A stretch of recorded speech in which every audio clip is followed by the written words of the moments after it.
Le cofondateur d'une association pro-Trump est accusé de rug pull. Souhaitant surfer sur la levée de l'interdiction du réseau social TikTok aux États-Unis, un des cofondateurs de l'association Students for Trump a créé un meme coin à l'effigie de cet événement.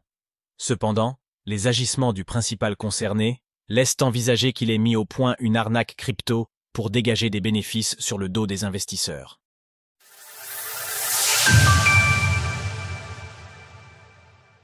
Le cofondateur d'une association pro-Donald Trump, accusé d'être au centre d'une arnaque crypto.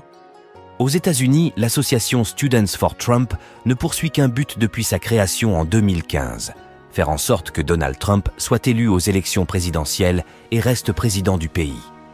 Ses deux fondateurs, les activistes John Lambert et Ryan Fournier, sont notamment connus pour leurs actions coup de poing, mais aussi pour être accusés de délits et escroqueries en tout genre. Comment se prémunir des arnaques autour des crypto-monnaies?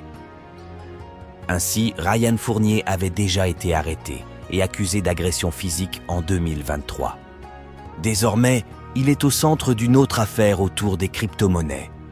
Le cofondateur de Students for Trump est accusé de rug pull après avoir acquis puis vendu la moitié de la supply d'un meme coin créé afin de célébrer la levée de l'interdiction de TikTok sur le sol américain.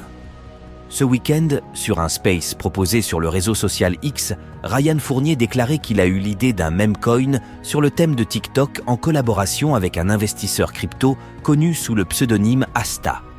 Ce dernier a créé le token TikTok et a permis à Ryan Fournier de posséder la moitié des crypto-monnaies mises en circulation. En quelques heures, au vu de l'engouement autour du retour de TikTok sur le sol américain, la valeur du token a grimpé, lui permettant d'atteindre une capitalisation de 90 millions de dollars. Toutefois, le prix s'est soudainement mis à baisser. Ryan Fournier, qui s'était procuré entre-temps des tokens supplémentaires en les achetant, a échangé l'ensemble des 505 millions de TikTok qu'il avait en sa possession contre 700 000 dollars en Solana, SOL. Pour de nombreux membres de la communauté crypto, le rug pull est évident. Sur X, les accusations de rug pull ont fusé. Le cofondateur de Students for Trump a tenté de justifier sa démarche. Tout d'un coup, Asta a vendu. Et puis j'ai vendu. Donc je ne sais pas ce qui s'est passé. Je pense que ce type est un imposteur. Et je pense qu'il m'a juste arnaqué. Et j'ai accepté. Explique-t-il. Pourtant, plusieurs membres de la communauté crypto ont fait remarquer que le portefeuille d'Asta ne montrait aucune vente de tokens TikTok. Ryan Fournier a répondu à cela que son ancien partenaire avait soi-disant acquis ces tokens à partir d'autres wallets. Par ailleurs, Asta s'est défendu, affirmant qu'en effet, il n'avait jamais vendu ces tokens.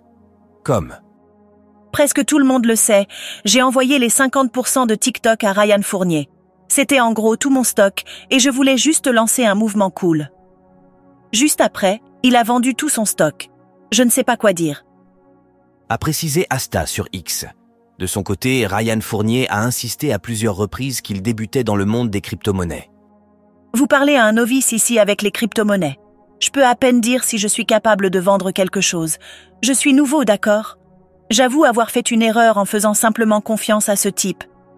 Y a insisté le principal intéressé, affirmant qu'il resterait à l'écart de cet écosystème à l'avenir. Enfin, un dernier fait ne joue pas en faveur du cofondateur de Students for Trump. Par le passé, Ryan Fournier avait fait la promotion d'un meme coin baptisé Restore the Republic, RTR, assurant que Donald Trump était impliqué dans le lancement de ce token. Le fils du 47e président des États-Unis, Eric Trump, avait réfuté l'affirmation, déclarant que tout cela était absolument faux. Retrouvez toutes les actualités crypto sur le site cryptost.fr.